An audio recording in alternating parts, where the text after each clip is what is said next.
যুক্ত ক্রিয়াযোগ, সুষুম্না, অন্তর্মুখী প্রাণায়াম, সাম্ভাবী মহামুদ্রা, কপালভাতি শিখতে চাইছেন? তাই যোগীরাজ বলিতেন, কষ্ট হইলেই বুঝিবে ক্রিয়া ঠিক হচ্ছে না। এই কর্ম করিলে কর্মের পরিসমাপ্তি ঘটে। কর্মের পরিসমাপ্তি ঘটে। এই কর্মের পরিসমাপ্তি ঘটানোর পর তুমি ইচ্ছা করলে হস্ত পদাদি দ্বারা কর্ম করিতে পারিবে, কিন্তু তোমার কর্মের পরিসমাপ্তি হইয়াছে। এই কর্মের পরিসমাপ্তি হইলে আর কোনো কর্ম থাকে না মানবের। মানব চাহিলে এই কর্মের পরিসমাপ্তি করিয়া হস্তপদাদি দ্বারা যে কর্ম হয় সে কর্ম করিতে পারা যায়। তাহলে এই কর্ম পরিসমাপ্তি কি? এই কর্ম পরিসমাপ্তি হইল ইরা পিঙ্গলা সুষুম্নার কর্মের পরিসমাপ্তি। কিন্তু যদি তিনি এই কর্মকে সমাপ্তি করে দেন, তথাপিও তিনি চাইলে হস্তপদাদি দ্বারা যে কোনো কর্ম করিতে পারেন, কিন্তু কর্মের কোনো ফল আর উৎপত্তি হইবে না। ইরা পিঙ্গলার সহিত ইহাকে লইয়া যে মানবের কর্ম, তাহাতে কর্মফল উৎপন্ন হইবেই। কিন্তু ইরা পিঙ্গলা সুষুম্নার কর্মের অতীত অবস্থায় গিয়া পুরো কর্মকে পরিসমাপ্তি করিবার পরে তিনি যাহা কর্ম করিবেন তাহাতে কিন্তু আর কর্মফল আসিবে না, কারণ তাহার কর্মের পরিসমাপ্তি। এই কর্মের পরিসমাপ্তি হইলে কেন কর্মফল উৎপন্ন হইবে না? কারণ কর্মফল উৎপন্ন কে করে? মন। এই কর্ম পরিসমাপ্তি হইলে মন থাকে না, যদ্বারা তোমার কর্মফল উৎপন্ন হইবে না। প্রাণবায়ু চঞ্চল হইয়া যত কিছু কর্ম উৎপন্ন করে, আবার উহা স্থির হইলে আর কোনো কর্মই থাকে না। আর কোনো কর্মই থাকে না বলিয়া উহাকে কর্মের অতীতাবস্থা বলা হয়, যাহাকে যোগীরাজ বলিতেন ক্রিয়ার পরাবস্থা, মানে কর্মের অতীতাবস্থা। এই পরাবস্থাই সকলের লক্ষ্য, সকলের কাম্য, উহাই পরম ধাম, যাহা তুমি দেহে থাকিয়াই অনুভব করিতে পারিবে এই পরম ধামকে। কিন্তু মানুষ পাণ্ডিত্য দেখাইয়া যে বলেন যে পরম ধাম বলিয়া অন্য কিছুকে বোঝায়, মরিবার পরে তাহা আসে, তাহা আজ অব্দি কোনো মানুষ দেখিয়াছেন, বুঝিয়াছেন কিনা জানা তো নাই। কিন্তু আপনি দেহেতে থাকিয়াই এই পরম ধামে অধিষ্ঠান করিতে পারিবেন। ইহা অনুভব করিতে আপনার কোনো অসুবিধা হইবে না।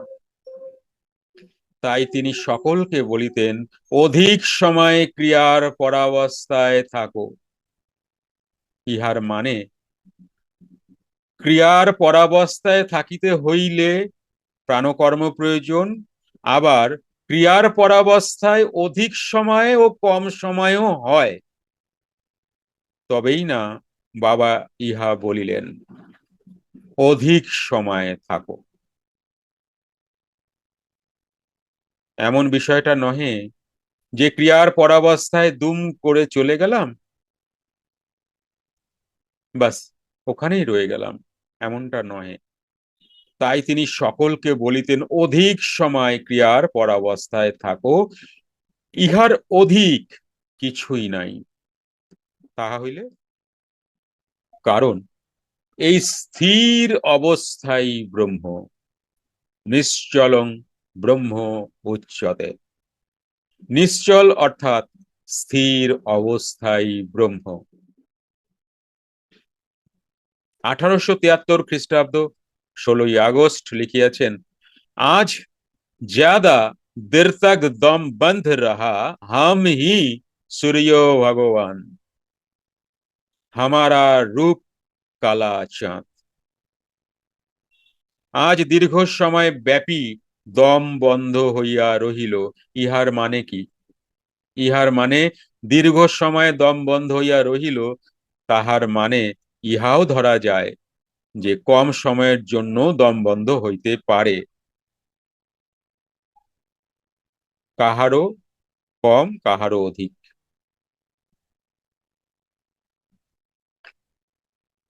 আমি আত্মসূর্যরূপী ভগবান, আমারই রূপ কালা চাঁদ।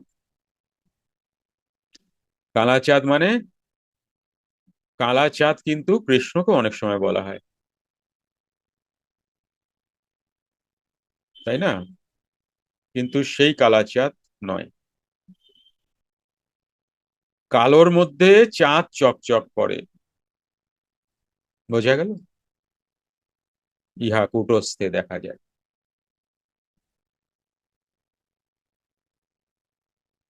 19শে আগস্ট একটি কৃষ্ণ অঙ্কন করিয়া তাহার পাশে লিখিয়াছেন, কালা চাঁদ কা রূপ কৃষ্ণ ইয়ানে কালা চাঁদ। কুটস্থে যে কৃষ্ণচন্দ্র দেখা যায়, বোঝা গেল কালা চাঁদ? একটু আগে বললাম কালোর মধ্যে চকচকে চাঁদ, ইহা দেখা যায়। প্রথমে কম কম দেখা যাইবে, সাধনা অধিক বাড়াইলে দীর্ঘস্থায়ী হয়, আরো অধিক বাড়াইলে চোখ বন্ধ না করিয়াই উহা উপলব্ধি করা সম্ভব।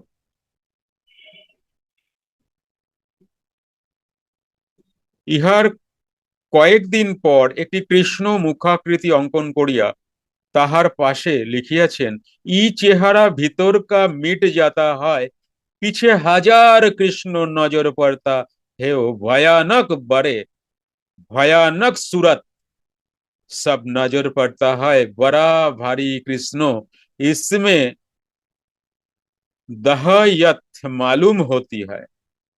যুক্ত ক্রিয়াযোগ, সুষুম্না অন্তর্মুখী প্রাণায়াম, সাম্ভাবী মহামুদ্রা, কপালভাতি শিখতে চাইছেন? প্রতি সপ্তাহে মঙ্গল, বুধ ও বৃহস্পতিবার রাত 8টা থেকে 9টা অবধি জুম অনলাইনে নিজের বাড়ি বসেই শিখতে পারবেন। যোগাযোগ জ্ঞানী গুরু কমিউনিটি, ফোন নাম্বার 9903680146।